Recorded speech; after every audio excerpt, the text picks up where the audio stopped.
Hello everyone and welcome to the channel. Today we're going to be talking about what Pique said in the interview with Cadena Ser Programe about how players were willing to change their wages structure in order for Barcelona to afford getting Neymar back. So Pique said in an interview, and I know this is going to be a very long quote, so bear with me. We didn't stump up money. What we said to the president was whether we could change our contracts because we knew there was a financial fair play issue. So we said to the president, rather than earn something in a year one, we could earn it in year 2 or 3 or 4. At the end of the day, we want to go along with what the club is doing, and if we can help the club, in this case, avoid a financial fair play problem, we have got no problem in doing that. Rather than reducing our salary, it was about finding a formula so that if the club wanted to sign Neymar, they could.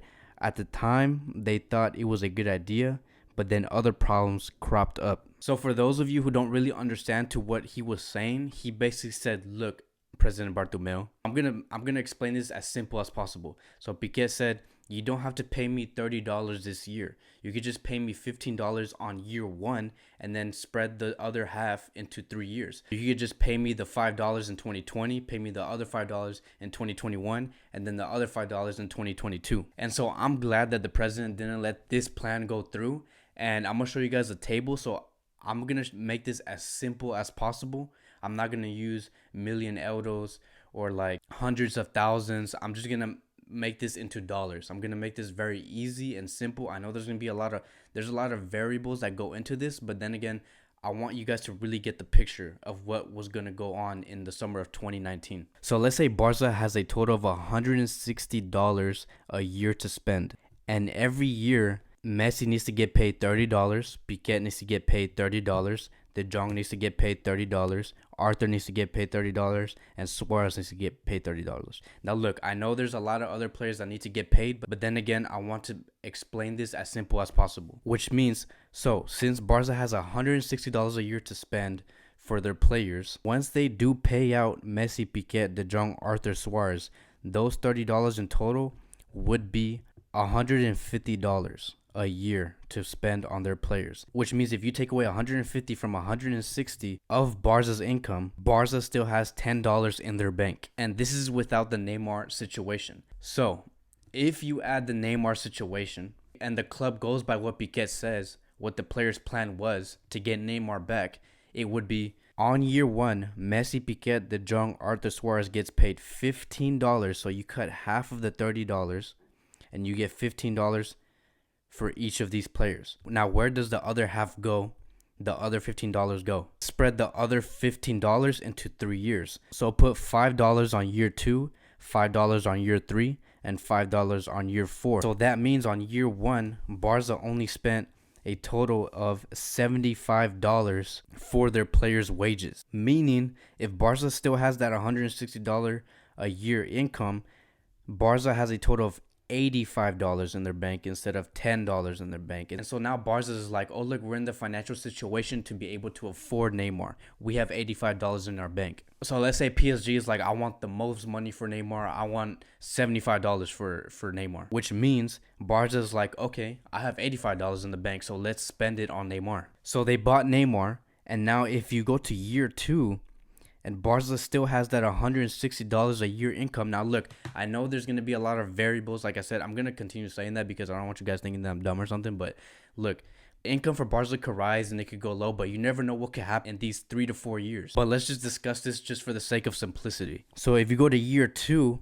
and now that the players' wages are higher for year 2 because of the money that's owed, Messi now has to get paid $35. Pique now needs to get paid $35. De Jong now needs to get paid $35, and so on. Now that you add these $35 for these 5 players, that will equal to $175 a year to pay these players' wages. And now Barca is in debt because Barca only has $160 a year to spend on their wages. And this is the point I'm trying to make here. And now Barca is in debt because Barca only has $160 a year to spend on wages. And that is not including Neymar's wages now.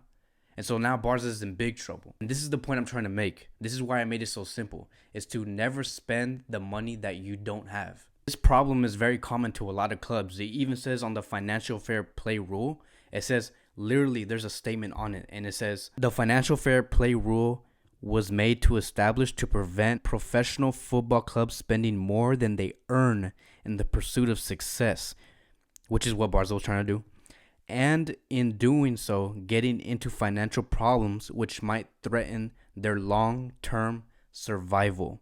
And that is why I gave you that example. Again, I know there's a lot of variables that go into it. I know that Barca might earn more money the next year, but what if they got to spend money on a high-profile midfielder? What if they got to spend more money on a high-profile defender? And so Barca needs to always have that comfort, that extra money to spend just in case if anything happens. You don't have to throw all your money, everything that you got, all in one player. And so that is why Pique said at the end of that interview, at the time they thought it was a good idea, but then other problems cropped up. So they did find the solution to get away from that financial fair play problem on year 1, but they're going to end up having another financial fair play problem in year 2 and 3 and 4. And so this also got me thinking, why are we so desperate to have Neymar back at Barcelona? I understand. Is Neymar going to make Barcelona better? Yes, of course. If he's fit and he's focused and he's disciplined, he could be one of the top 3 players in the world. But he is 27 and he's going to be 28 years old soon. So is he the player that Barca is looking for to take us to glory? To me, I don't think so. Because right now he's more of an injury prone than ever. He hasn't matured. His attitude hasn't changed on the pitch. So I just think that the money that we have, the money that we're going to get in the future, we could spend that on other players and use our money better.